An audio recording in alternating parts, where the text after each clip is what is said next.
You don't want to disrespect any team in the Champions League, but you have to say that Arsenal are in a good side of the draw. Ooh. I don't think it should have, but I think when you look at Arsenal, the last few games, 4 or 5 games, it feels like that in every game, even though they've not gone down to 10 men in some of those. But you look at Chelsea going down to 10 men, and they seem to, obviously, they played with a little bit more freedom, but at the same time, you'd have thought that Arsenal would have been more organised to try and get amongst them, drop off them, get the ball, and then break into the areas where they can. But it just seems very, I don't know, very fragile. You know, I felt it. I mean, in the studio, I felt it. But like, in the end, they got over the line. But it's something that they've got to be worried about, because we're not finishing off games. We're not finishing off chances in the first half. I thought there were opportunities for people to take first-time shots or take the shots quicker. They didn't take them. And that's what can happen in the game. If the game goes like that, whether you go to 10 men or not, Gaffer, you know.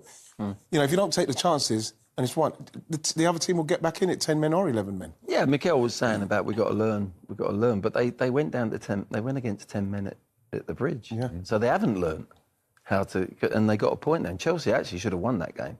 Again, they created quite a bit with 10 men. So they hadn't learned. They had a chance to learn. What would we do if it happens again? And they showed there that they were very nervous again. And it was one that they, as we said before, they got over the line. And you've got to do that. If you're going to win the league, if they're going to win the league over 38 games, you can't play pure every single game. But when your opponents, you know, go down to 10 men and you're leading the game at home, that's a different scenario. Is that not understandable, given the fact that they're there to be shot at? They haven't got over the line yet in previous seasons. Steve, it's understandable, of course, because they've not got over the line, and this is the 4th time they're trying.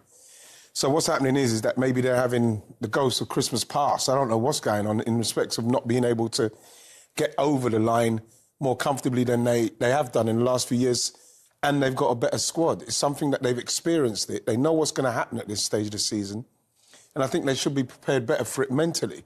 Because what you're seeing in every game, whether it's against Wolves or Manchester City, there's a period in the second half that everything seems to go out the window, and our goalkeeper ends up saving everything for us. And I don't think it should be like that with the amount of experience we've got in the last 4 seasons. Yeah, well, they've been in this situation before, and they've blown it in a way. So they haven't really yet gone through that experience yet. If they win it this year and the same thing happens next year, they'll deal with it much easier. It's always. So how mentally do they deal with it in these last 9 games? Well, they've got to learn. They can't put their foot off the gas against Wolves. They're 2-0 up, 2-0 up in the second half, and suddenly their performance went completely downhill. Whether they thought they had won the game and we wrapped it up, it's only Wolves, but they're not playing Wolves. They're actually playing against Man City. 3/4 of the games, because they've got to keep putting them under pressure, and they've got to take the title away from Liverpool and Man City, if you like. They've won it so many times. That's what we're aiming for. It's not about Wolves. And suddenly, bang, bang, bang, it's 2-2. And their performance went downhill. Now, they've been tested, and they've come back again. They've beaten Tottenham and they've beaten Chelsea today. 2 great responses. Now, if they hit a wobble again with a result, which they probably will, between now and the end of the season, with the cup games they've got in front of them as well, they've now got to they learn from experience. If you do learn, how did we react? We didn't panic. We did this. I don't like the word. They keep coming up with enjoy. We've got to enjoy this. I'm not so sure you can enjoy it. I think you can embrace it. You embrace it. It's a bit different than saying you enjoy that pressure, or we enjoy losing. You can only enjoy that pressure once it's done. You can look back and say, OK, we got through it, but you can enjoy it then. You can't enjoy this. No. There's no way that as we speak, that Arsenal team are comfortable, whoever they're playing, at the second half of games at the moment. Not the way they're playing at the minute. You can embrace it in the sense that you take it on. You endure it. You go through it. I'm going to enjoy doing that, but you don't enjoy the actual what they're actually going through when we're dropping points and things. They're trying to approach it in a way, let's enjoy the battle of even dropping points. No, you embrace it, get through it and play and go again and learn from the experience. And let's speak to a man you know well, our good friend who certainly enjoyed winning Premier League titles with Arsenal at the Emirates. He's always smiling, isn't he? Manu T is with... yes, that's you, Manu. Yes, thank you very much. What did you think of that today? Hard win. I think Arsenal won ugly, but it's 3 points, 3 very important points. I think last week and today there was 2 big derbies, and they had to respond on critics, how they failed, mentally, and they did it. They got 6 points. I remember back in days when we were winning titles, how many times we won ugly as well. So for me, the most important thing is to get the 3 points today. Yeah, you've pointed to those before. When you've come off the pitch knowing that perhaps you haven't been in sparkling form, but you've won, sometimes you got more satisfaction from that.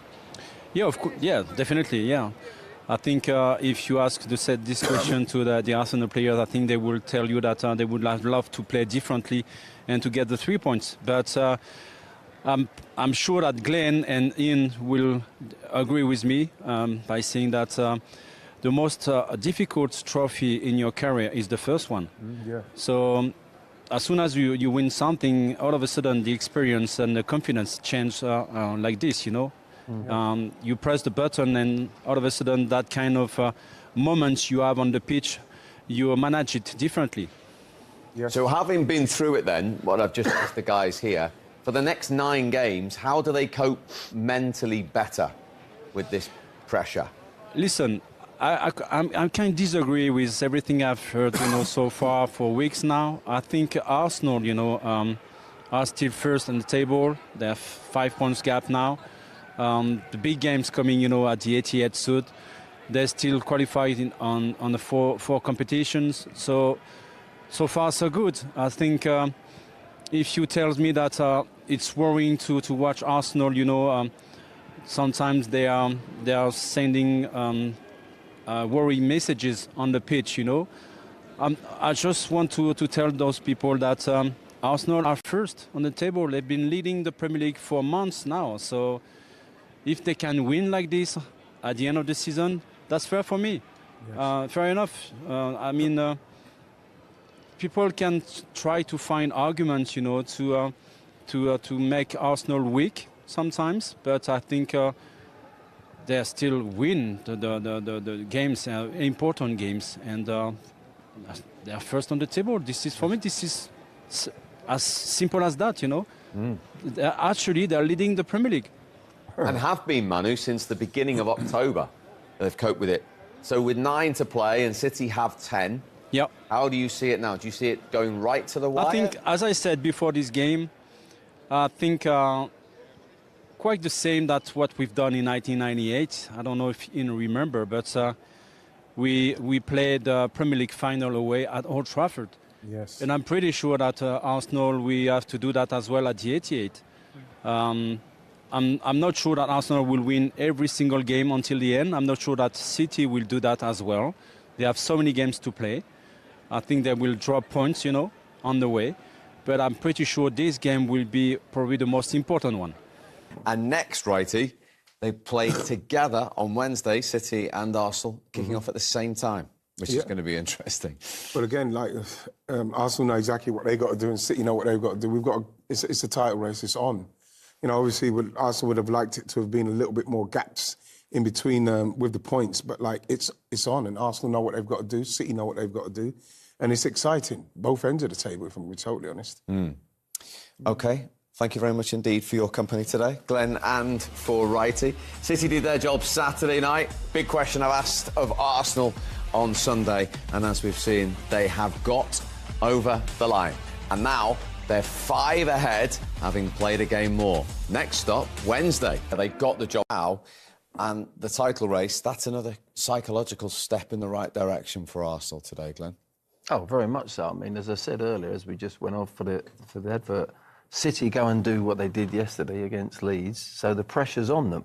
And in the end, they weren't at their very best, Arsenal, by any means, but they've got a very stiff opponent, and they've overcome them. And I said by hook or by crook, and it's taken 2 set plays, and we know they're excellent at set plays. It's part of the game. And they can lean on that at times, and they've proved that today. So psychologically, that is a massive boost for them. It really is going into the next game, because it's all about, it's coming quick and fast for Arsenal. They've got game after game, and they've got the squad to deal with it. But psychologically for the league, that is, right, OK, City, We've now put that gap against you again. Can you respond next week? And that's what it's going to be like till the end of the season, you feel. Interviewer, they just asked them anything about how they're feeling coming into it. You know, especially after coming off of Tottenham last week, how they felt, you know, being 1-0 up and scoring so close to half-time. What was it like in the dressing room? And when what did the manager say? And then once you've done it in the end, how are you feeling? Because at the moment, like I mentioned before, Arsenal, you know, we're seeing in the second half again, they are get-atable. You can get at them. And Chelsea had 10 men there. You know, so it would be nice to find out what's happening to Arsenal in the second half, you know, from two players who do so well for Arsenal. But again, you know, it comes down like the gaffer said there, you know, you get the job done. But like, it's, again, I'm happy that the job's done, but I'm still like, I'm going to be nervous for the next game because I'm seeing that again in the second half. I think earlier in the season there was games like that where they were difficult to get through, Arsenal. You couldn't create much against... There was morsels. If you're going to get half a chance, you got half a chance. You had to take it. It's not like that at the moment, you know, from Brentford to Wolves and whatever. And today, certainly as well, Chelsea did enough to have, I think, they went toe-to-toe at times and created... You had more opportunities in the second. Look at the goalkeeper. Look how the goalkeeper played. Yeah. Right for Arsenal was excellent. And he had to make some wonderful saves. And there was good opportunities as well. If they used the ball better, Chelsea, they might have been in. So that was, earlier in the season, it was, wow, this is a brick wall. Not only are they good going forward, they're scoring goals from set plays, but my word, defensively, they've got the balance right. And it wasn't like that, and it hasn't been like that. And I think Ian's right, it's a bit nerve-wracking for you, mate, isn't it? It very much is. But it was the tale of the corners, ultimately. Yeah. Let's go through them, because Saliba was talking about his there. He hadn't scored for 16 months, but he reacted quickly after, again, we keep talking about delivery, but it is all about the great. delivery. And, but there's so much great to do with this. Like, obviously, the delivery, but look at Gabriel. His determination and drive, you know what I mean, to get to that ball, which is put perfectly for him, right at the back post. They've obviously practiced that. You know, Saliba's just got to react there, but the ball's magnificent. The determination and the drive to get there is unbelievable, and he can't be stopped. No, for me as well. There's a point here I want to make. Arsenal score from these corners now. Very rarely do you see somebody get up like Gabriel, and it's the first contact and it hits the back of the net. It's keeping it in play. Yes. The amount of bodies they put in the box. Yeah. Now, when Chelsea played them last, was it in the League Cup or it might have been the league game, they left 3 up. Yeah. They didn't do it today. No. They didn't do it today. So you take 3 up, you leave, they have to take 4. So suddenly you're dictating a little bit to Arsenal. Yeah. There's more space in there for them, but it's also more space for the referee to see fouls, and then less bodies for that second ball. Yeah. When you make that first contact and knock it back or the flick on, you're in trouble. And that's how they get their goals from the set plays, from the corners. So it was really surprising. I was waiting and looking to see Chelsea. Are you going to leave the 3 up again, or even 2 up? They didn't do it. And maybe looking back, teams, if you're playing against Arsenal, you've got to take that little bit of risk. And if you do actually get possession, you can then hit them on the counter. Yeah. So you've got to come up, and anything in football is like that. Is somebody's making an advantage of something, you've then got to find out an Achilles heel to counteract that. Yeah. And that's what management and football's about, as players and everything. That's the beauty of it. Yeah. So, Chelsea were able to have their own quality delivery again. Reece James, just as he did in the game earlier in the season. Prior to that, they'd had one which we thought might have been a penalty that Raya saved, but this forced the own goal, Glenn. Yeah, it's all about the quality as well. The quality of the ball. You know, we talked about Rice facing the wrong way, having a wrestle at the front. If he turns around, he could probably head it away. But Nkapia gets there, he's spare, he's not picking anyone up, and his job is to go and attack it. He knows he can head it, but he can't get it away. He's going to have to flick it and hope that it goes out the back. It's such a good ball in, and they looked threatening. This wasn't just by chance. They'd had 4 or 5 of these corners, and every single corner there was a danger, wasn't there, Ian? You just felt it. You just felt, because again, when you've got somebody who can put the ball in that precisely, Steve, it's frightening. So anytime Chelsea were getting a corner, you know what I mean, you're nervous, you're worried for Arsenal. And again, it doesn't mean it has to be your player that scores it, like we saw with us there. Nkapia scored for him. So yeah, it's all about the delivery. It really, really is. And you've only conceded 4 from corners all season, as we mentioned. 2 of them have come against Chelsea, because we saw what happened at Stamford Bridge in the early game and how similar it was. Yeah, but again, Steve, it comes down to, and it seems like I'm repeating myself a bit, but if you get that first ball right, which everyone says missed that first man, maybe if Declan was turned round, he might have been able to have a better attempt at clearing it. But if you can avoid that first man, it can go in off of anyone because the ball's so good and the trajectory that was coming in, even if it misses in Capia, it's on its way into the goal. So someone's going to have to touch it or save it. But again, it's brilliant. It's brilliant. It's a set play from a corner, okay? And when you have a set play in and around the D, what happens? You put a wall up to try and put the player off. Even if it's Arsenal or Chelsea against or anyone against Arsenal, you've seen it happen. You go and put somebody 10 yards away out there, jumping up and down, trying to put off Rice or James. Their quality. Oh, hang on, they've got a free space there. They can do anything they want. Yeah. Put somebody in there jumping up and down, putting them up. It's a mental thing. Just try and put them, anything that's going to put them out of sync to get that delivery spot on. So they have to think about how the delivery then. Exactly. They're thinking, hang on, that's this where is the a bit pressure comes different. from. Yeah. And maybe you've left free up as well.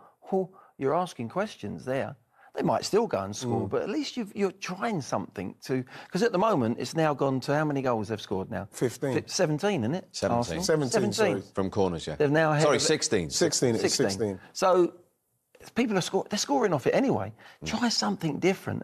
And from Arsenal's point of view, they sort of had they've got a feeling of what the opponents feel. Let's have a look at the 16th goal they've scored from a corner this season because it was the winning goal. Timber this time, ironically, all the defenders in on the act today. Well, yeah, it was, again, you know, he kind of just drifts in. And it comes into an area where you do feel that Chelsea should be doing more to clear it because by the time he heads it, he's right in the box. Look, you're feeling like, again, you've got a Chelsea defender who's not looked at the ball once.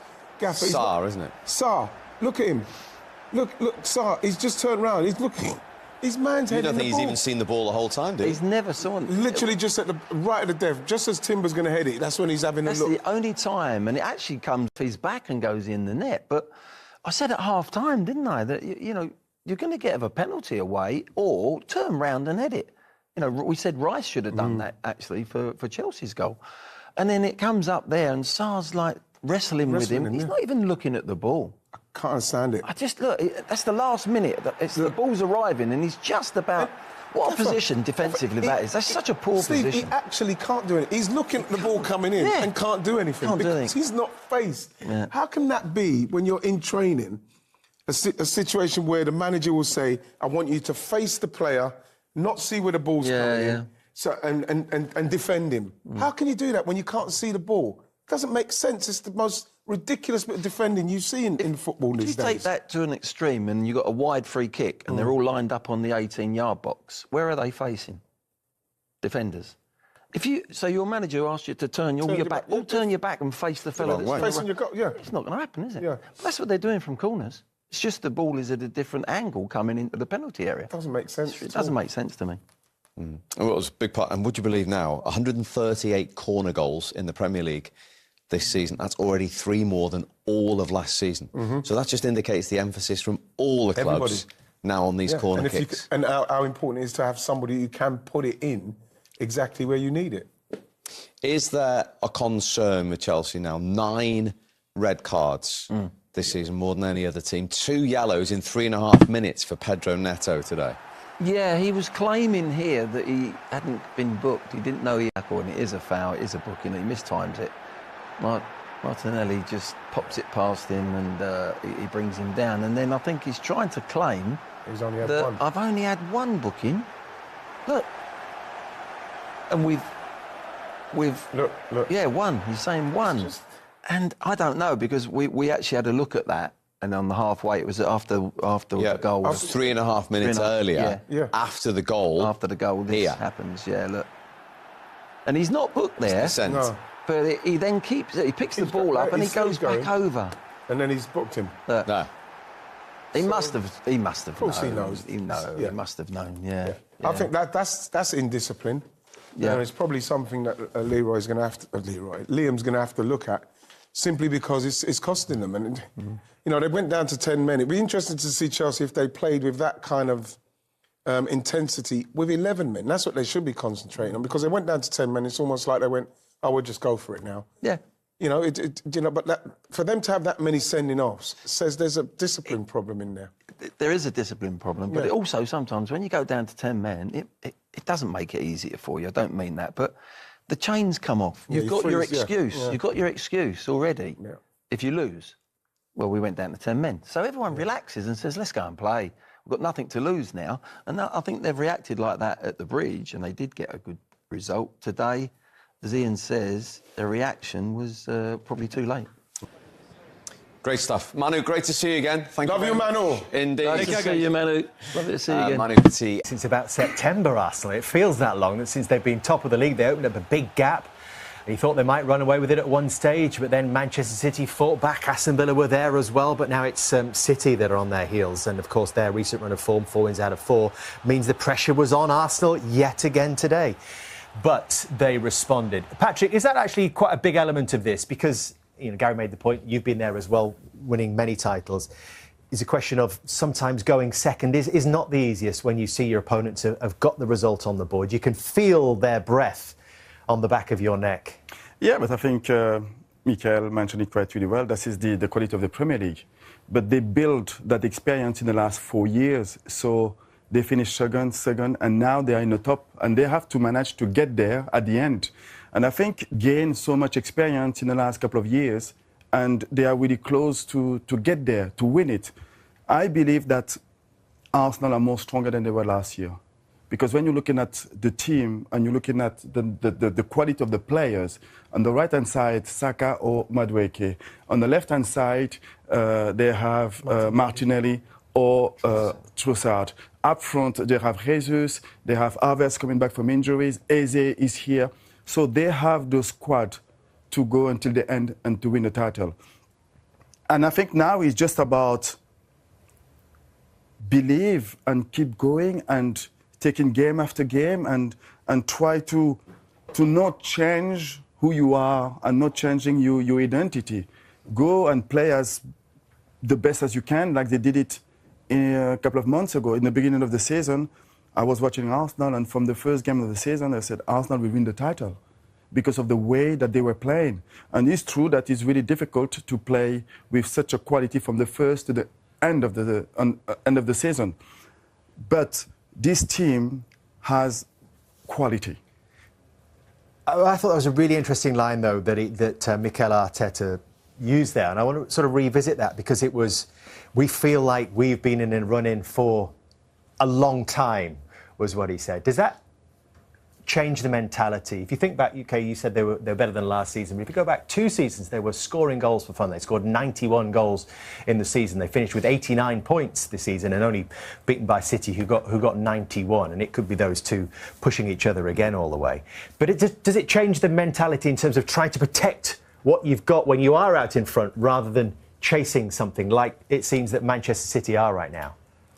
I think that where Arsenal are psychologically is you know, I'm not in the dressing room, obviously, but I feel as if because of the experiences they've had, they almost have the ingredients now psychologically. It's just about going and doing it. I feel like they're in a much stronger position psychologically than they've ever been. They've had so many different experiences in the last 2 seasons where they've been close, you're battling away, and you're almost thinking to yourself, like, what is that one thing that we are missing? Does that become a bruise, Daniel, or baggage even, no. when they've been that close and missed out before? Well, it can, but I don't think so. I think that it's down to the match winners to step up, you know, to make the difference.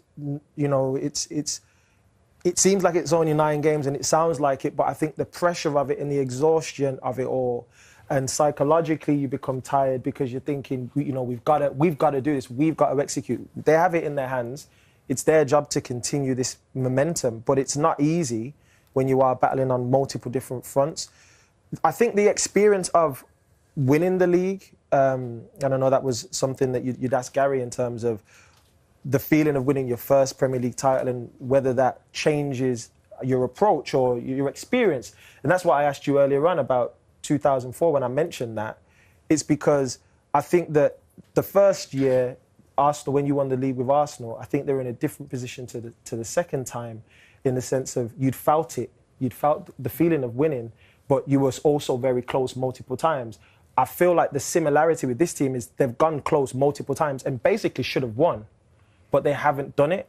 So in their minds and in their spirits, they should already be winners. They've not lifted the trophy, but their spirit should be, we're winners. And that's the thing I think they need to carry into it. Forget the baggage and the pressure of it's our first. It's more like, do I feel like a winner on the inside? Could this be almost like, if they do get over the line, and you know, yes, they are fighting for 4 trophies, but in terms of the Premier League, could it be the moment like the cork coming out of the bottle for Arsenal, and then they go and do it again and again? And of course, I think when more you win and more you build the confidence and belief. And I think Arsenal in the last couple of years, they built a team, because Mikel has been there for like 5 years now, and he's really built this team. Top players come in and they are more stronger.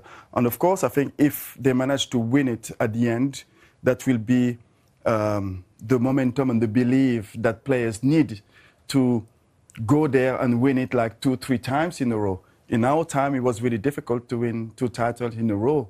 We won it once, we didn't, we won it the next years because we were competing against United. And I think in the last couple of years, it was really difficult for Arsenal because there was a Liverpool, there was a Chelsea and a Manchester City. So there was more competition maybe than a couple of years ago. But if they win it this year, that can be Arsenal winning the title for the next couple of years. So then, when you say that, right, the psychological impact of, say, you competing with Manchester United for all those years, and you knew this is our competitor, there was a lot of energy between the pair of you, right? We knew that it was us or them. Yes. And psychologically then, when you're approaching the season and you're in the running and you know it's us versus Man United to go to win the title, if you're second or if you were first in those moments, what is that psychologically like? What was that like for you? It's always better to be first, you know, because you control the momentum and you know that what you need to do is just to win games to get there. So it's always, I believe, to be the one to be chased than the one who chased the first one. But it almost feels like, Patrick, there's more freedom in chasing. No, there's no freedom. I think it's, as a competitor, as a winner, from the first game of the season to the last one, you want to be at the top. So I think that Manchester City will want to be in Arsenal position. Well, they both play on Wednesday night, and it could be the most extraordinary season in Arsenal's history, couldn't it, if it ends with 4 titles. Does there come a point, Patrick, when you do think about maybe sacrificing something in your pursuit of the Premier League? Is the Premier League the most important thing, or is it the Champions League? The Premier League is important, I believe, for Arsenal. But at this level, when you are a competitor, you can't choose which game you're going to go for. And I think I was talking earlier on about the squad of Arsenal Football Club. And I think you have enough numbers of quality players to compete in every competition. And of course, it's really important, some key players like Odegaard to come back from injuries to help the team. But I don't see Mikel to choose a team A and a team B. They will go for it. Do you think, Daniel, the Champions League draw could have an impact for both these teams? Because for Arsenal, it's Bayer Leverkusen, then it's a Bodo Glimt or a Sporting, and for Manchester City, it's a Real Madrid, maybe a Bayern Munich. Yes and no, but look, top football clubs, you have big games, top players, world-class players that have to step up and perform. And we know that there's a lot of football matches, and, you know, we talk about schedules and resting and this, that, and the third. But I think for both teams, they want to be successful in every competition. Every manager, the intensity from the managers is about winning everything. You know, that's the ideal scenario. I think for Arsenal, I would say the Champions League or the Premier League is a huge victory. This season, probably more than any for the Champions League, is a season that it seems as if they have an amazing opportunity based on the draw. They've still got to go and execute. I think the Premier League and why it feels like that's probably more is, yes, the amount of time. Right, we can talk about the Champions League. They've not done that, I think, in the history. But then you look at, because they've been in control for so long, it almost feels like, nah, you have to go and win the Premier League. So if they didn't win the Premier League, I think it would feel worse than if they didn't win the Champions League. You don't want to disrespect any team in the Champions League, but you have to say that Arsenal are in a good side of the draw. Ooh.